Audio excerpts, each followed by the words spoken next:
Hey guys, it's a long time. So welcome back to another exciting episode of YOMO. This is the Year of Magical Learning podcast. So we're on 304 today, and today we're talking about some secrets. So what's the secrets, Chris? Yeah, today we're talking about The Secret History of Christmas by the author Bill Bryson. I heard that Bill was retiring from writing, and When was this? whatever, in 2020, I think, when he made At Home, The Secret History of Private Life. You talking about the table? Yeah, the one about the table. Yeah, The boardroom? above Okay. board. I thought I heard that he was retiring, that he had retired from writing. He didn't write this one. This is an Audible book, purely Audible, and it's called It came out in 2022, I think, and it's called The Secret History of Christmas. It's just Audible only, and it was about the secret history of Christmas. As only Bill Bryson could do it. So why do we do what we do? Why are the traditions? Why are we yelling? I think he should write a book about why we're yelling. I'm intrigued by that topic. So it's like, why is it called Boxing Day, for example? Why do we sing Good King? I don't even know what that is. Wenceslas, who wasn't a king and possibly not even good. What's the story behind the Christmas crackers? Who would have guessed one of the most popular Christmas carols began as a semi-pornographic Welsh folk song? How did St. Nicholas, a bishop from the dawn of Christianity, turn into a plump old jolly figure named Santa Claus, flying a sleigh and living at home in the North Pole, right? I mean, these are all things that we just take for granted. So this is what this book was about. It was really interesting. It was pretty short, but it was, and Bill Bryson-esque form. You learn a ton and you don't remember anything. I don't know that I can remember anything other than it was an enjoyable book. But yeah, so this one made me think about Grandma's cooking secret is the reflection title, and I'll explain here in a second because, this is actually a story that you always tell. So The turkey? Yep, the turkey, yeah. Okay. So, oftentimes I feel like we haven't really stop and wonder why we do what we do. Like I feel like a lot of times we're just on autopilot, wander through life, and we give presents out for Christmas, even for little shit like Christmas. Like, why do we hang mistletoe? Like, why do we do this? Like, why do we where do these traditions come from? Why do we always think that these things have been around for forever and ever and ever, and we come to find out they've really only been around for 100 years? Rudolph the Red-Nosed Reindeer, this is one I remember. Do you know where that came from? I thought that was always like a Christmas carol, or tradition. Like, do you know where that came from? Nope.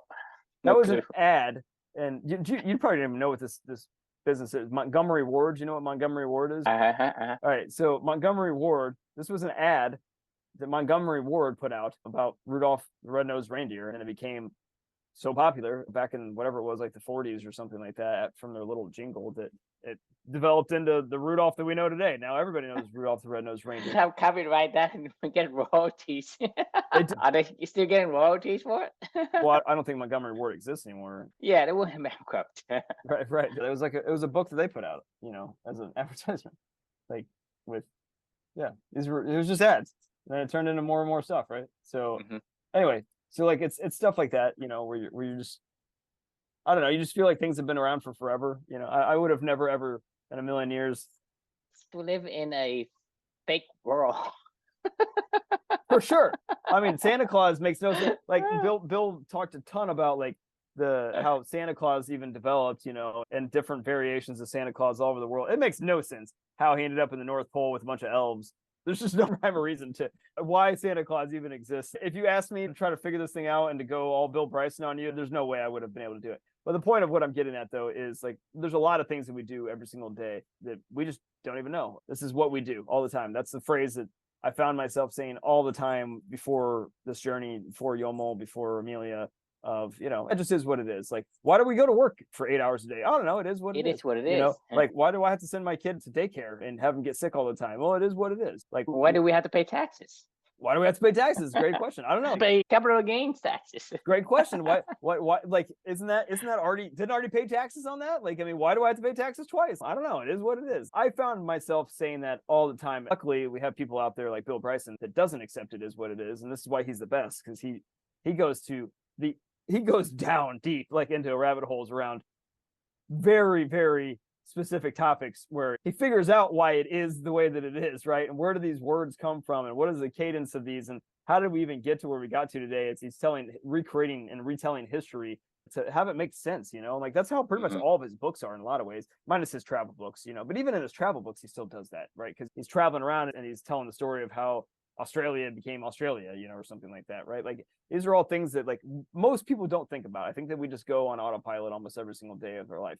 And it reminded me of a story that you always tell of this young wife was cooking her first Thanksgiving, feast for her young family. And she, got the turkey all prepared and was getting ready to put it in the oven. The husband walks in and he goes, "That looks fantastic, but like, why did you chop off both ends of the turkey?" And she's like, "I don't know. That's the way my grandma always told me, to that's how she always did it. So that's how I'm going to do it." Right. So they end up having the dinner. The dinner turns out great. And everybody was really happy.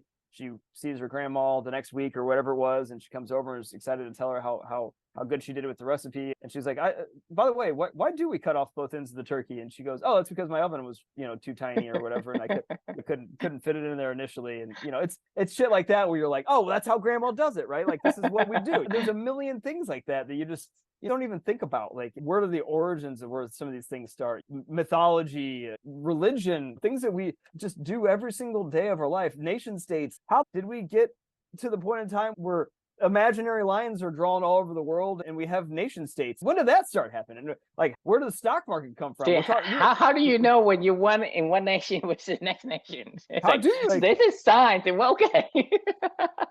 I shit you not. We were driving to that tennis tournament in Cincinnati a couple weeks back, and I remember crossing the border from Indiana into Ohio because the tournament was in Mason, Ohio, like a suburb of Cincinnati. And I joked with my wife. I was like, "Do you think a squirrel, when they see a sign that says 'Welcome to Ohio,' they're like, what does that mean? Like, where did I just? I'm right here, and then I was right there. Like, these are all new laws." I mean, you can say the same thing about the squirrel, because you look at the squirrel and say, "Hey, okay, which one are you and which tree is yours?" Exactly. How do you Exactly. know? How do you know your tree extends to this part of the shadow or whatever? Well, and like, why do we just accept that? Like, oh, we crossed this imaginary border, totally different laws, totally different customs, totally different ways of doing things between Indiana and Ohio. It's like, "Oh, no, I'm from Indiana. No, I'm from Ohio." It's like, what do you mean? You guys literally, sometimes like Cincinnati, a portion of the city is in Kentucky, a portion of the city is in Indiana, a portion of the city is in Ohio, obviously. Louisville, half of the damn city is in Indiana, half the city is in Kentucky. Like Northwest Indiana, Chicago land area, there's 300,000 people in Northwest Indiana that call themselves Chicagoans. And we're like, "You live in Indiana." Like, I don't even understand. What are you talking about? They're like, no, but we're from Chicago. I used to get so mad at my friends that I went to Purdue, and there's so many Northwestern Indiana people that come down from the Chicagoland area that go to Purdue, because actually it's closer to that area than it is like, pretty much anywhere else. And they always call themselves, when you ask them where they're from, they say, "I'm from Chicago." And I'm like, "You're not from Chicago.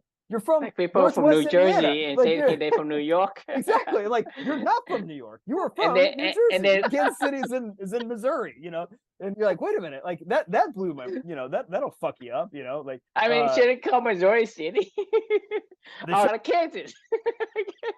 Because it's right next to Kansas, I guess. I don't know. You think of all these things that we do, and you just never really question, like, why do we do what we do, or how did this stuff happen, right? And like grandma's classic recipe is a great example of that. So the moral of the story for me, though, is I think one of the things I try to ban myself in my own mind is whenever I catch myself saying it is what it is, like that's, I think, the trigger for me to go, it's not is what it is. Like it's like, why am I just accepting this? Like, go figure out why it is what it is, and then I'll make the decision whether or not I want to accept that. But It doesn't have to be, right? Exactly. It could be something else. It could be anything else. You don't have to do that. The daycare dilemma that you and I have been arguing about for not art, because you've been on my side, but I mean, been discussing, right? We've been passionately agreeing upon. The funny thing about daycare is we think that that's just standard, right?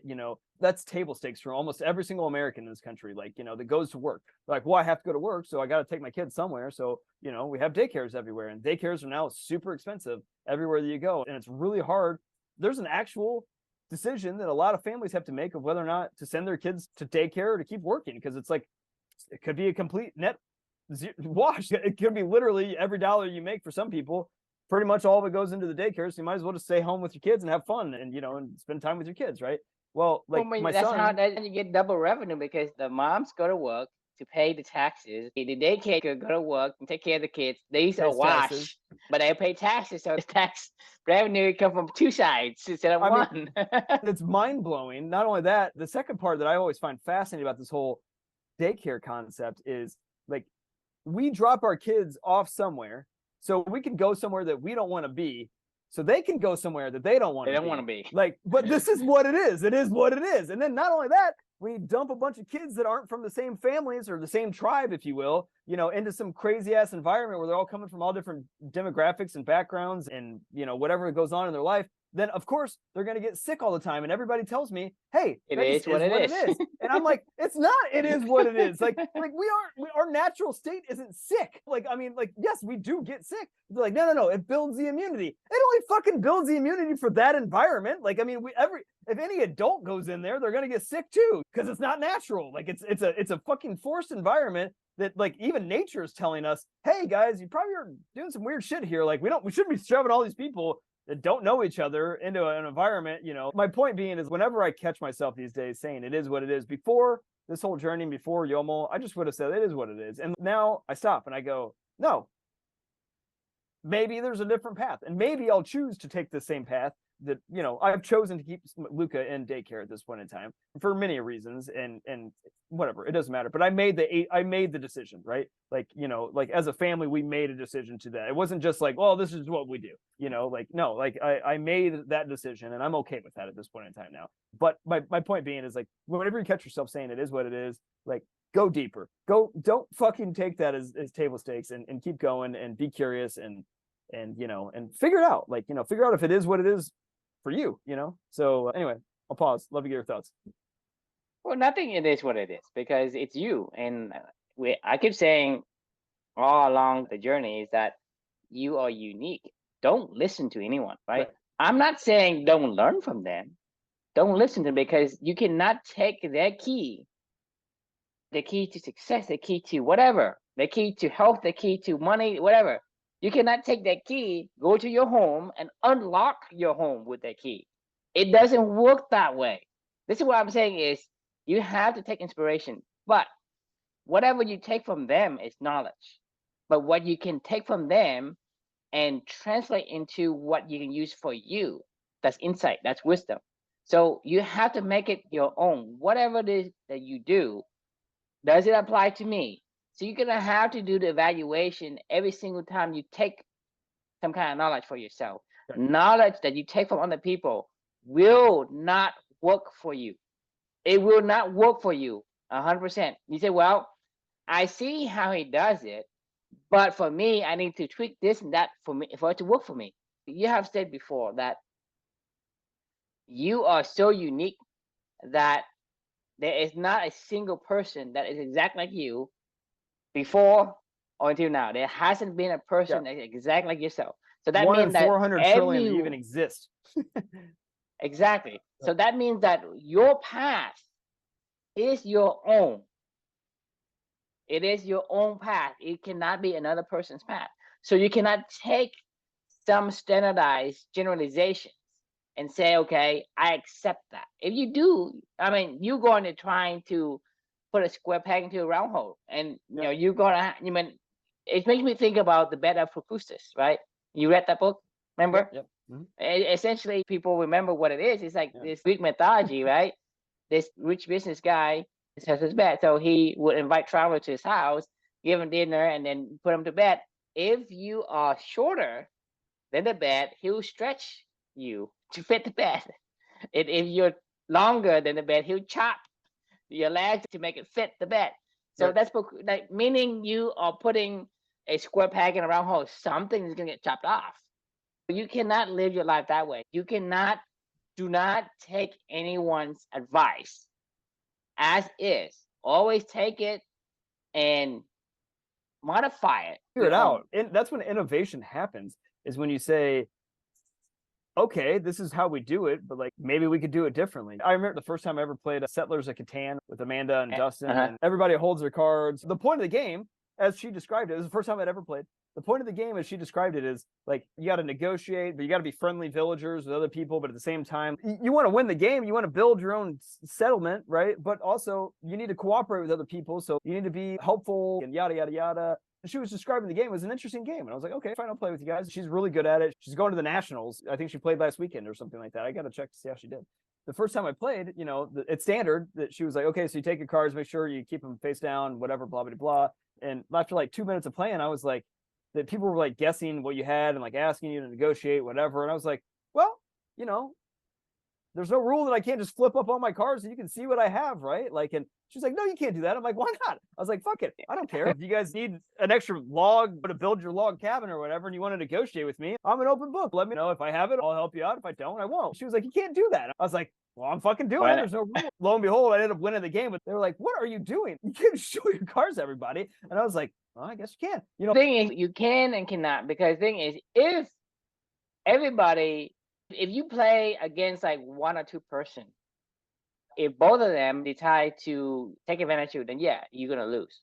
But because there are so many people in the game, it's dynamic. They can say, well, even if I know what Chris is, I can't really take advantage of him because someone else I still Right. have to You have to have the protect right myself from scenario other and people, situations. other Right. people taking advantage of me based on what Chris. So it's so like I say, in a dynamic, wicked environment that we live in, the variables that we have to play with are like vast, right? I'm talking about thousands of variables versus like even in Catan, you know, I mean, how many people play in one in the game Catan?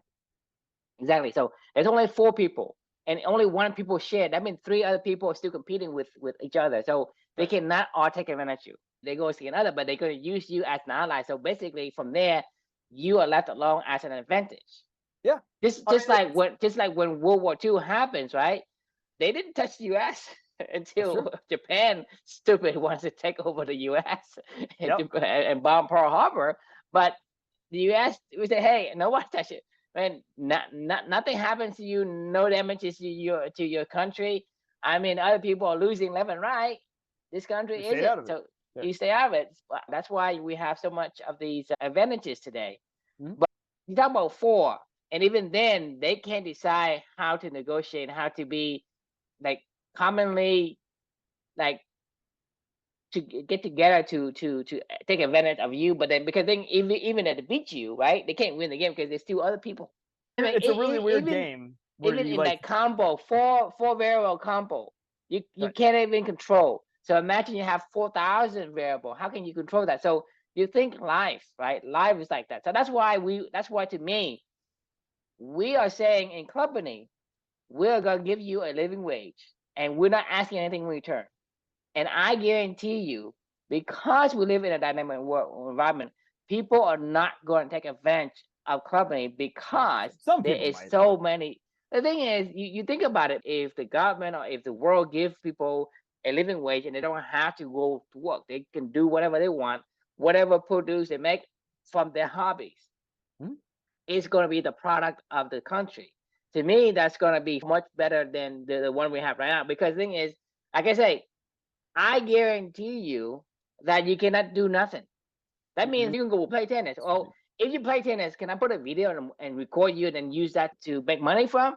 Like, so you're going to make money for government regardless of what you do, because you're going to do something you like, and you're going to be driven to do something you like. You can go, hey, I'm gonna go fishing. I'm gonna grow the grass. geography. Remember when in Iceland, 10% of the population writes a fucking book, and you're like 10%. Do you know how many people write a book in America? Percent of the population? I don't know, but it's probably like 1%. I don't even no, it's probably like 0.001%. Like how many people are published authors in America? 54,000 writers and authors, published authors. Between 1 and 2%. Yeah. There's 10 to 15, I think, percent or something like that in Iceland, right? Like, and you're like, wait a minute, are there just better writers?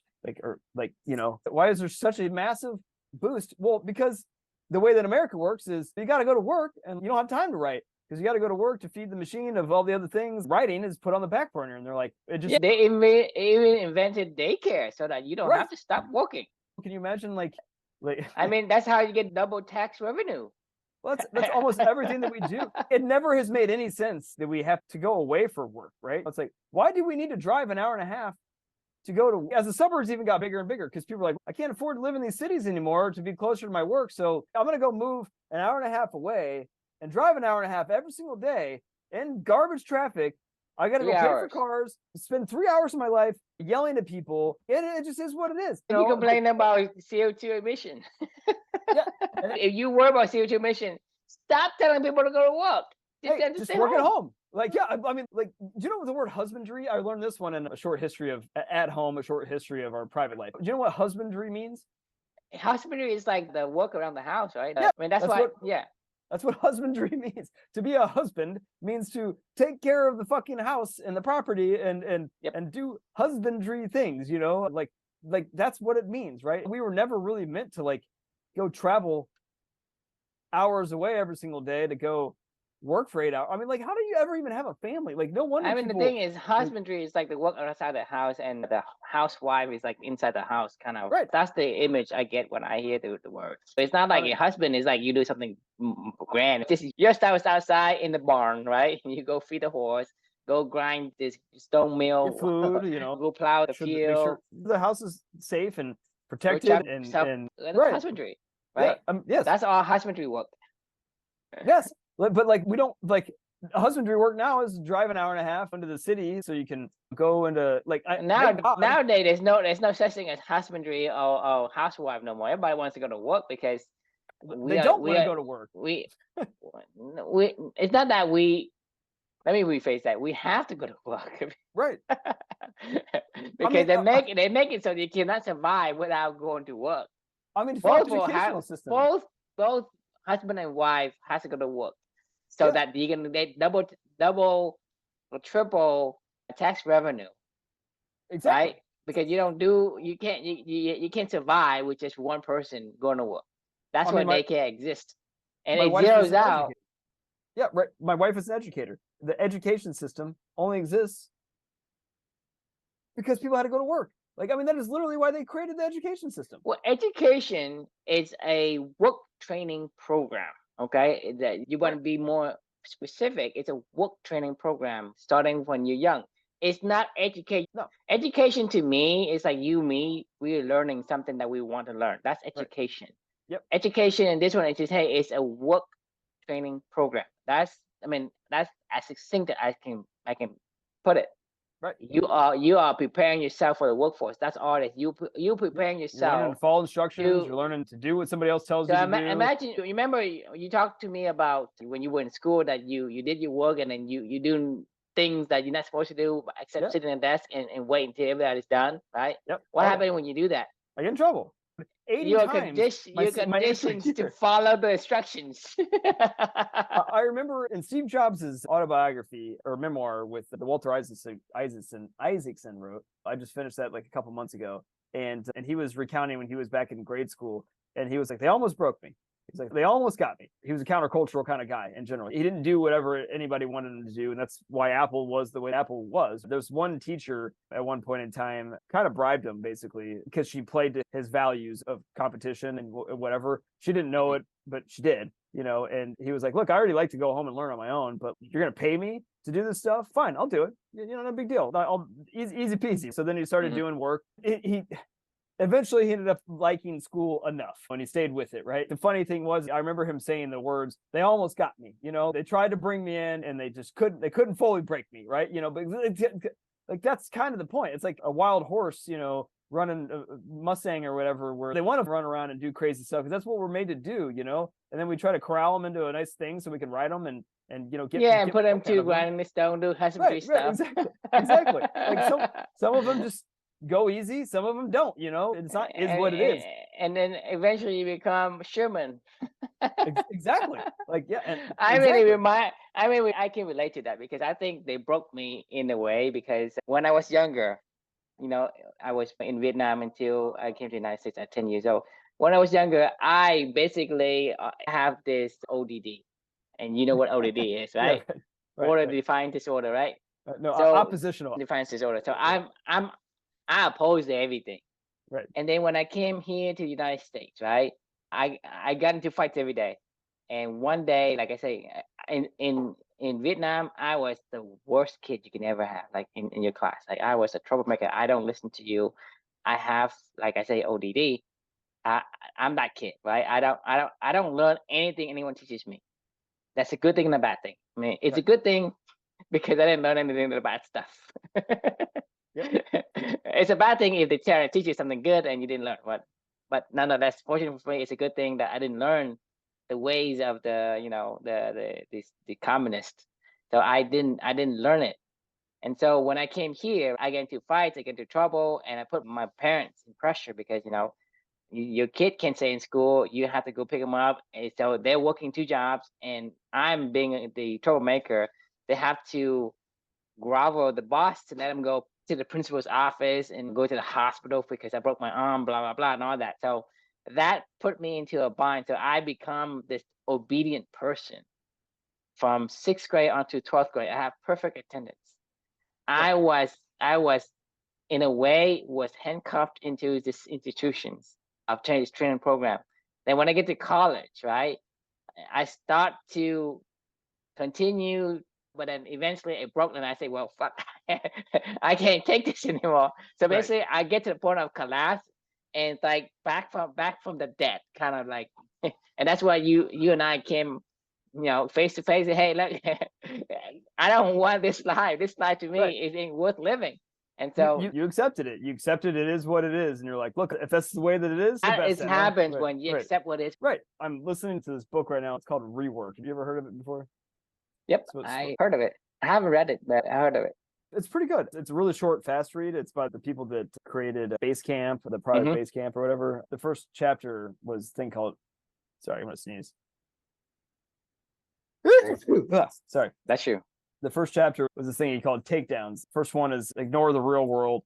Basically, people pretend like the real world doesn't exist when they're starting these businesses or whatever. And they're like, well, they pretend like reality isn't there. And you're like, no, reality is there. It's just, you got to actually recognize that it's got to be a profitable business. Or one of the other takedowns is, learning from mistakes is overrated. So like the whole fail fast mentality of Silicon Valley, we've talked about this all the time. It's not fail fast, it's learn fast, right? It's not like nobody's trying to fail. Like nobody goes like, but honestly, VCs do want you to fail. They're like, look, we invested money into this. We don't want to keep investing money into it. So either figure out if you're a flop or you're somebody that's going to be a unicorn or not really fast, because that's really what they do want. They want you to fail. Like they want you to just. But the thing is, it is what it is, and this unicorn investors or whatever, it is what it is, because Right. I don't care. I don't fucking care what kind of blueprint that you follow. Your investment is still 1 in 20. Yeah, So it doesn't yeah. matter if you fail fast or you do, blah blah blah, whatever. It's still a fucking trial, like randomness, right? You say, well, I'm going to put a lot of seeds in, and then I'm going to see which one grows. And so that's what you're doing. So all of this like spill about fail fast or whatever, it's nonsense. It's To stupid. me, you gotta do what you love to do, because Right. regardless of you get the return, you already got the reward you needed. Because if you say, hey, I love to play tennis, whether or not I get paid for playing tennis, right? Okay, it's a gravy on top. Great. Yeah. Like, and you say, hey, if you talk about Steve Jobs, hey, I really like to learn from home, right? And you want to learn from home, okay? And you pay me for that? Oh, it's gravy on top. You don't need to get paid to even doing it. You just happen to get double, Right. double dipping. And so it doesn't matter whether you fail fast or whatever. If you don't like what you do, there's no insight, because your brain blocks you from processing and analyzing anything. But if you like what you do, did I hit that backspin a little bit too much? Did I have like a 46-degree angle, or did it 45.5 or 45.25? Like, I mean, that excites you. What the fuck? You know what I mean? Yep. It excites you versus, like, if somebody doesn't like tennis, that's the boringest thing ever. How the fuck do you calculate how much spin you put on a ball? Right. It sounds like that is the best example ever of it is what it is. I was playing in a tournament one time. This is after Yomo had started. I was a one trick. We talked about this the other day. I was a temperamental one trick pony, right? If it didn't work on that particular day, then I was fucked, Well, I wasn't anymore. So I started doing my normal thing, and in this tournament that I was playing, and the guy on the other side was pretty good. It was quickly clear. It was clear to me after like 2 games playing against this guy. I was like, me playing the way that I normally play is not going to win this match. And I was like, what I saw in him though was, there's this unwritten rule in tennis. You don't moonball people, like you watch a tennis match on TV, like against 2 pros or whatever, like you don't see anybody ever lob the ball unless they're at the net, right? And they're trying to lob it over their head and they're trying to hit it into the backcourt, but while somebody's at the net, right? That's an acceptable shot. If you want to lob the ball, do that. Is there a rule against it?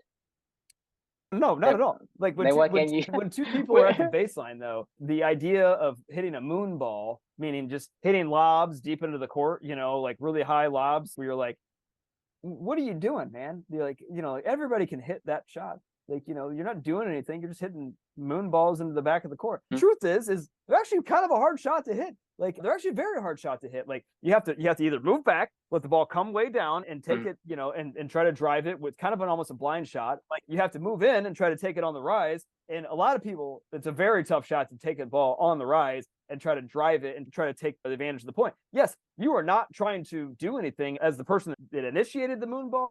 You are certainly not trying to hit a winner or anything like that on somebody. But what you're doing is making them go, well, I have to either move back and hit a ball way deep behind the baseline, or I got to come in and take a really hard shot to try to take advantage of this quote moon ball. A lot of people, they don't train this stuff. They don't plan for these things. They don't do whatever. So I was quickly recognized I was not going to beat this guy, and it was in tournament format. We were playing 8-game pro sets. So it was a quick match. So I didn't even have like 3 sets to try to just grind them out, you know, and try to figure out how I could play my game, but then like wear them down or something like that and see how it goes. So I said, fuck it. I got to try something completely different. So I just started hitting moon balls deep in the court the entire time. And the guy couldn't hit a fucking ball back. And like, I ended up just easily winning the match. Like after, you know, I think I won the next like 5 games in a row or something. People forget you can hit the ball as high as you want, as long as it goes over there. Hey, why can't I show people? Is that against the rule? So I'm ashamed to admit this, but my second serve, I have an okay first serve. I could probably hit it like 100 miles an hour or something like that.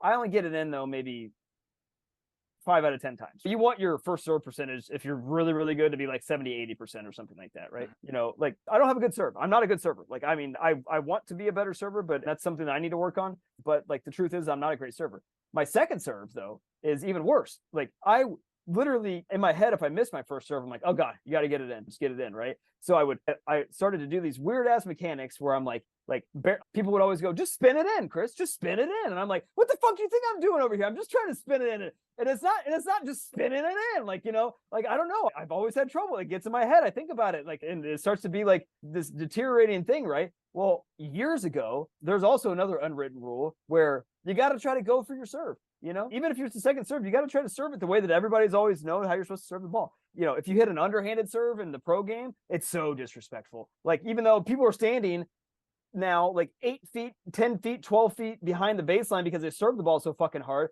it's like, why would you not hit a quick underhanded drop serve? You know, because they're not going to be able to run and get it. Like, you know, they're going to be off balance. Like, you know, people, but it's disrespectful. So for me, but like, who says it's disrespectful? Exactly.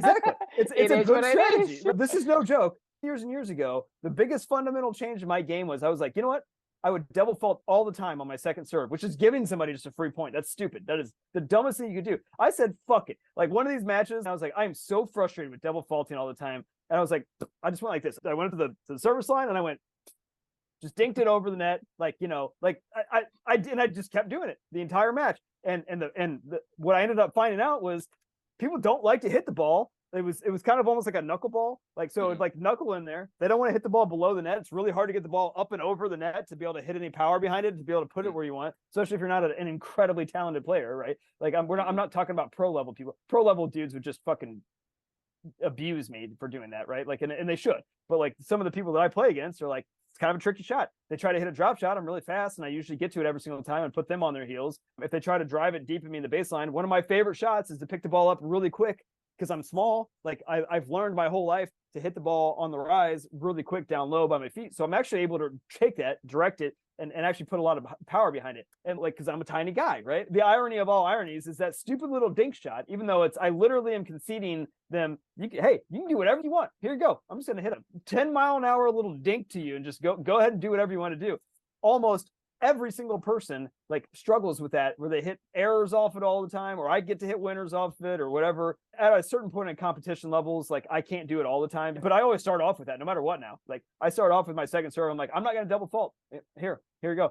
I missed my first serve, whatever. And if they show me that they can beat that, you know, and they can not allow me to do what I'm going to do, because why would I not do it? Like, I don't need to hit. Why do I need to risk hitting a second serve that I'm not great at, you know? And like, my point being is like when you get stuck into situations, no coach would have ever said, Chris, just fucking literally dink the ball in. They would have been like, go back, go, you know, hit 500 million new serves, like, you know, train, like, you know, push yourself, like, you know, even if you're hurting your body, like just figure out how to hit this shot. And like, to be fair, if I ever want to make a leap, a gigantic leap in my tennis game, I have to get past this stuff where my serving needs to become more consistent and effective, right? But like, if the person doesn't, I'm going to play to my competition, right? Because If they even can't, if you are a professional and you can discover the weakness of a opponent, you can use it. Why do why it. can't you Like, use it? I mean, you're talking about really? David versus Goliath, right? Yes.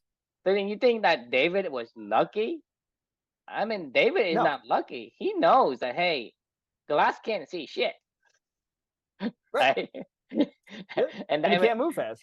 David saw his weakness, and that's Right. the reason why David beat Goliath. Not because David is trying over, the giant, blah blah blah. And no, that's just a bunch of BS stories, right? Yep. David saw that Goliath can't see shit, and he is weak in that area, so he aimed for that weakness and took him down because after he can't see and he's slow, he can't do shit.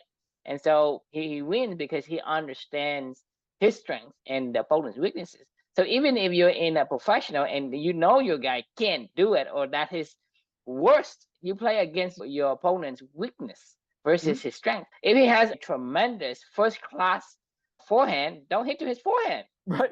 Yeah. Right? Don't do that. I mean, to me, that's just dumb. But you say, oh, this is professional. Who fucking care about professional? Right. Is that a rule to say I can't do that? If you say, hey, I can't do that, it's just because you just do whatever people expect you to do. And to me, you know better than the rest of the people. Say, why should you stand out if you do exactly what everybody else does? How can you be different if you do the same thing as everybody else? You think about the oxymoron on that thing. Yep. Right? You can't be different if you do the same thing. Whenever you find yourself saying it is what it is, that should be the trigger to go, oh, okay, well, I could actually, if I stopped and thought about it and figured out why I do what I do and think about how to do something differently, like you could have a blue ocean strategy all day, every day. Daycare. If you run a business and you're like, this is stupid, I want to send my kid to daycare. My wife is a principal at a charter school, and she could say, you know what, I'm going to start my own, like, take your kid to school every day, and this is just what we're going to do. Like, I want my son around me. I want him to be around this environment. I'm going to take him to work. She could start a trend doing that whole entire thing, where it's like, it just is normalized now to have a kid running around the office saying shit, doing shit in the middle of the, you, in the you middle of meeting. think about this. Like back in the day when Ansel Key come out and say, hey, butter is bad, oil is bad, eat margarine. And everybody eats margarine. And people say it is what it is. What happens to people eating margarine? I don't know. Heart disease, heart failure, blah, blah, Oh, blah. was it really? Right? I didn't know that. I mean, when you accept that it is what it is, Right. this is what you get. Because people say, because then Ansel Key, oh yeah, meat's bad. No, meat's bad. Oil, coconut oil was bad. Blah blah. Now coconut oil is in fashion now. But we're talking about people made this artificial butter called margarine. Okay, before they cook with lard, which is fat, right? Grandmas cook with lard and all that, Right. and they say, well, these are heart disease. Then they switch to margarine, and then everybody say, hey, everybody eat margarine because it is what it is, and everybody eating it. And the people who eat it, right, they have worse and more heart disease and die of heart complications than before. Because right now there's no margarine. You can't find margarine because people understand it. Right? They go back to butter.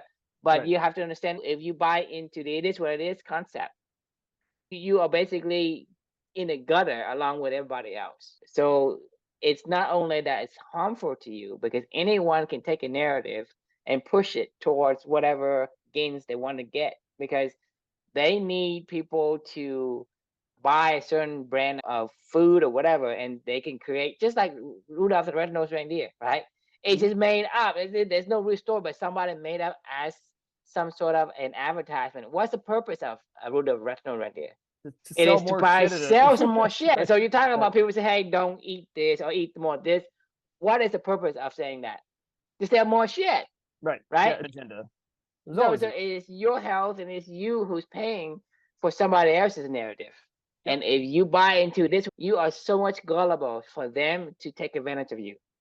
And it's not So fun. you It's think just not about it. fun. Like, it's way more fun to be Not curious. only and, that's not fun, but it's miserable. Today, you're talking about, like, I guess majority, I will say like 70% of people are either overweight or diabetic or close to being diabetic.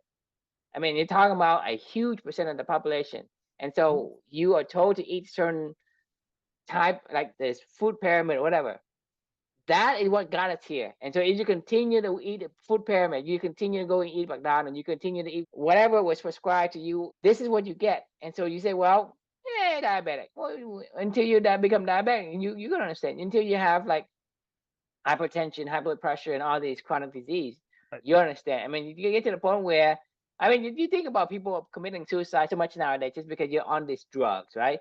They're in depression because they have this imbalance, especially for women who are on like a lot of the vegan diet. They don't have enough nutrients. They have a chemical imbalance. And because they have a lot of emotions, a lot of hormones, right? They need to balance. And without the proper minerals and vitamin, they here have hormone imbalance and they have this depression. And then they take depression medication, antidepressant medication, that makes it worse. It just spiral downward. And you think about it, you're paying for this narrative with your own life, Right. with your own suffering, with your own misery. So it's not only it's not fun, but there is so much darkness on the other side of that. I've given you the example of Luca and his antibiotics. Every time that Felicia goes to the doctor, every time. That's a go-to. It's the first thing they're like, well, you just take some antibiotics, you know. And I'm like, what the fuck? He went perfectly healthy the other day. And they said, oh, it looks like his ear is a little inflamed. If he continues to get ear infections, we should probably put him on a course of antibiotics. And then he has to get like tubes in his ears. You know why he has an ear infection? Why? Daycare. Yeah, he never had ear infections ever his entire life. I see all these kids now with like tubes in their ears or whatever, like getting tubes, and you know, you hear, oh, they got chronic ear infections. Well, why do you think they have chronic ear infections? Like, do you think they're just born with chronic ear infections, or you know, maybe it was the fact when they were 2 months old, we threw them into a fucking daycare and they started getting sick, you know, with all the other fucking babies and never got a chance to heal, and then we just kept pumping more antibiotics into them, more and more antibiotics into them. They can never figure out how to fight off shit, and all of a sudden, oh, hey, your ears are all fucked. We should go get a surgery and put a tube in your ear. I'm not saying that this is the kid's fault or the parents' fault or whatever. Everything that we do, it is our own fault. Yes. It is your own fault for not knowing. Okay? You are the one that either accept or reject or learn or figure it out for yourself. Right. So I'm not saying that everybody is going to be perfectly and flawless about it, but at least you know, hey, do I understand this? If I don't understand this, can I figure out what it is? Because you have the faculty to do that. God gave you that faculty. Yep. You're just not using it. Right? Like I said, you are 1,000 times better than ChatGPT. And if ChatGPT can take like random shit and then give you a patterns, you can do it 100 times, 1,000 times faster than it can. Okay? And the thing is, you think about what God made you and what a man made ChatGPT. So you think about it, you are discounting yourself so much that you left the tools unused. So you have the faculty that God gave you, this powerful brain. Not only one brain, but 3 brains. Right? You have 2 here and 1 in the stomach. Right. You have 3 brains, right? And you probably can say I have 4 brains too. There's a medulla and back there. It's also counted as a brain. Mm-hmm. Like there's this medulla, the midbrain, and 4 brains, right? So 3 brain in your head and 1 brain in your stomach. You have 4 brains. That's 4 fucking ChatGPT right there. And if you are impressed and wow at ChatGPT, you should be impressed and wow at yourself. That's true. You have the ability. So the thing is, you think that, hey, you know, I looked at one thing, I have no idea what it is. Keep looking at it. You don't need to do shit. Just keep feeding yourself this information. Right. Eventually, it'll figure out a pattern. Yep. Because you feed ChatGPT different things, eventually they have found this pattern, right? You give ChatGPT millions of data points. You only need like 5, 10, 11, 100. Okay, let's say you spend 100. Okay, I want to buy a fucking house. Okay, go look at houses. Go look at different things. I guarantee you don't surpass 100 different set of data before you say, well, this is the house I want, blah, blah, blah, everything. You want a vacation, you want to play tennis, you want to whatever that interests you, and you want to answer to it. And to us, we have the gene of desire to discover and to explore. And that desire, as long as you ask the question on yourself, you would want the answer. You'll figure it out. Yeah. That's why when we watch a movie, the suspense is really killing us. I don't care how mundane the story is, as long as you keep it to, hey, I give you an idea. I give you a question. All right. I pose a question. You're gonna have to figure out what that question, even if it's as stupid as something, you know, very dumb. You want to know. The best books ever is they start with a question. Like pose yourself a question. this book is why do we do what we do? Like for Christmas, I want to know, Bill. Tell me. Like let's go down this journey together. That is Bill Bryson's secret. He starts off with a question of like, okay, why is our dining room the way that our dining room is? You ask me why ballroom is called ballroom, right? I mean, if you don't tell me, I'm going to look it up because I need to know. Right. I mean, regardless if it's as, hey, what do I need to know the answer to? Why is the ballroom? As long as you pose a question yourself, your mind is going to want to explore and figure out that answer. So all you have to do is when you ask the question is, do I need this antibiotic? What it do to me? If you ask the question without accepting, the problem today is we keep accepting exactly what it, and the problem I see today is making worse and worse is whatever I say, right? You, one, regurgitate exactly what I say, or two, you regurgitate part of what I say and take it completely wrong. And then three, you take parts of what I say and put them together. It makes it even worse, right? This is what I mean. People do. It's like, oh, I like this, I like that. Oh, I like that person. Oh, that person is guilty. The other person's not guilty. Oh, the world is like, oh, global warming, this and that. Are you causing it? Blah blah blah. It's like, did you research or you just repeat someone else's words? That's a really good one, actually. Okay, fine. Like, is it bad? Like, I mean, is it bad? Like, I mean, is it even bad? Nobody's ever said that. It's warm because that's why you're still in the ice age. This is what I'm saying. It's like, is it even bad? Oh yeah, well the polar caps are melting. Okay, is that bad? Well, like I said, okay, is that bad? We started with the ice age. If the world didn't start to warm up, you'd be still living on an igloo. Exactly. Like, so I'm not even saying that they're okay. Let's agree. The climate is warming. Like, who caused it? Like, I don't know. It is what it is, right? Like, we could go back and argue about who caused it, but let's talk about what's going on going forward with that. And we don't actually have to talk about it. But the question that nobody ever takes to is, the thing is, people say that the cow poop causing global warming. The cow poop.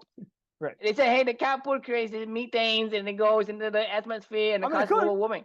No, that's a narrative that people say, well, yeah. Don't eat meat, Well, you don't eat meat, and then there's more cows, then there's more global warming. But hang on, the narrative that we're all told around global warming is that it's bad, right? It's bad for the world if the world warms, right? Because it is what it is. Because it warms. Hey, the war's going to end because what does that actually mean? Because it could cool. Like, nobody ever said that we have a static climate. Because clearly the climate has changed many times in many different eras. Nothing can be static in this world. Cannot be static because you say, well, the Sahara Desert used to be not Sahara Desert. Well, the thing is that's the thing. It's the world's always changing, right? So you say, well, this is my tropical rainforest. It could become a desert because if the season change, it will change.